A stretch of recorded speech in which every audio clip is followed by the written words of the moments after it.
With all the issues the government has to worry about, prison overcrowding should not be one of them.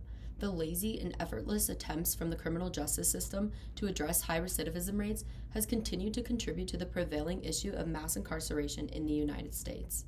For the past 8 months, I have been interning with Frontline Law, a criminal law firm in the Denver metro area, and researching mass incarceration for the past few weeks now.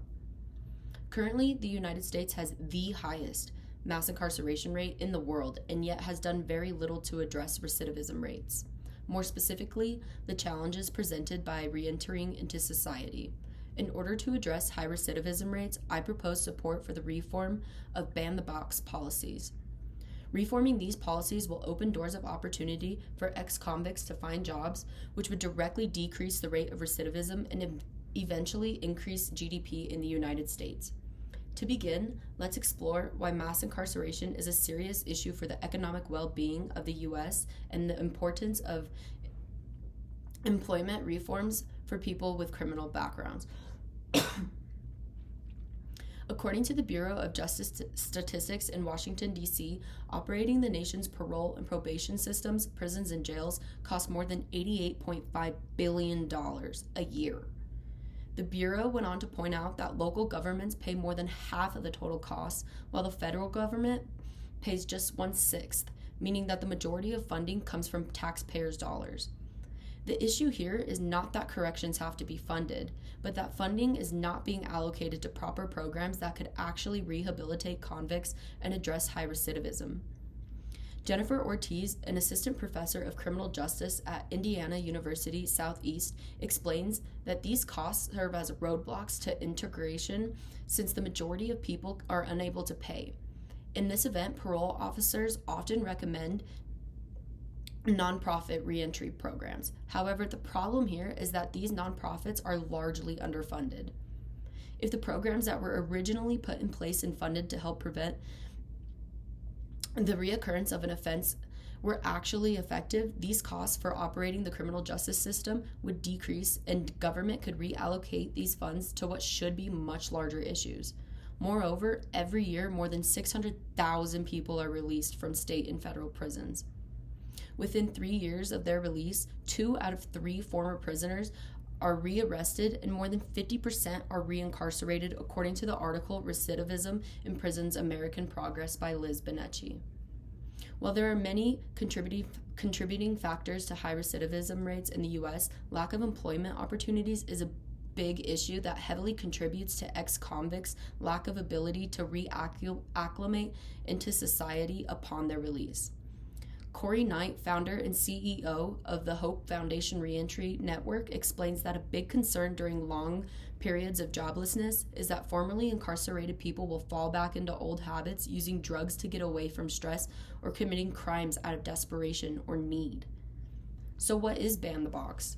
According to the National Conference of State Legislatures, which provides information on legislation across the nation, says Ban the Box was first adopted in Hawaii in 1998.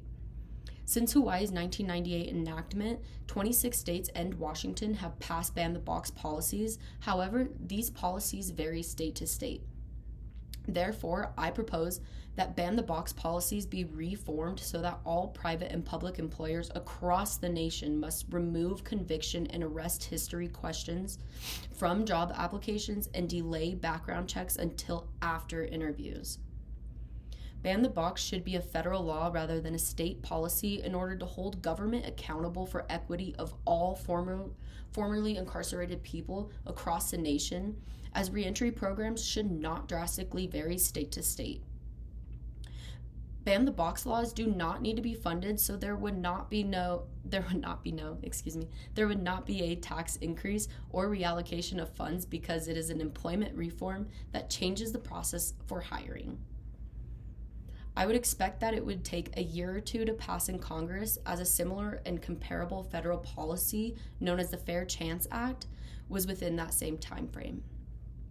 Once this becomes a law, violation to labor laws are largely handled by the United States Department of Labor. Now that we know what Ban the Box is, let us examine how it will improve the issue of high recidivism rates The American Journal of Criminal Justice published research in 2014 on the effect of Hawaii's ban the box laws, illustrating that limiting the social stigma attached to a criminal record during the hiring process proved to be extremely successful.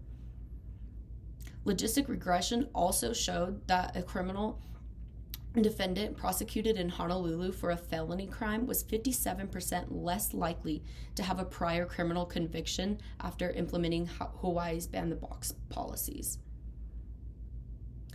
This study proves that adopting a ban the box law, which affects all private and public employers, does in fact lower recidivism rates. Not only does this policy prove to be successful, but it doesn't just benefit convicted people, but the economy as a whole.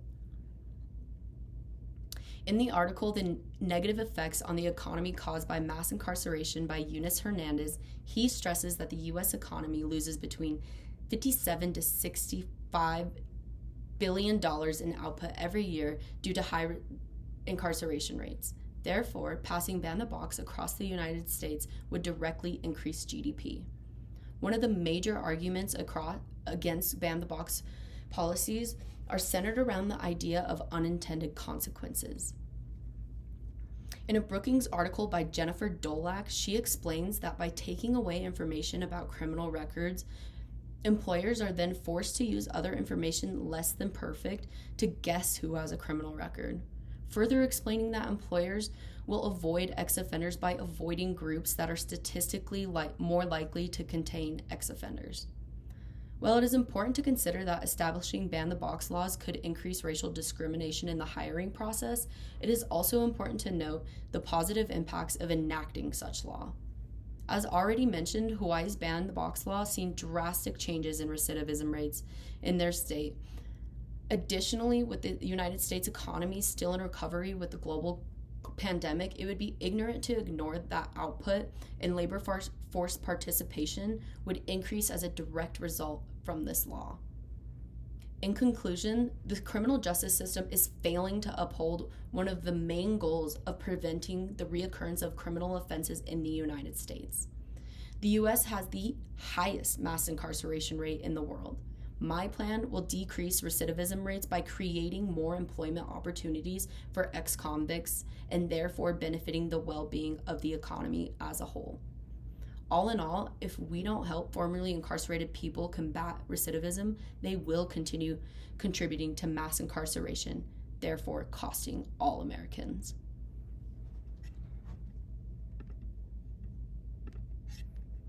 That was it. Nice.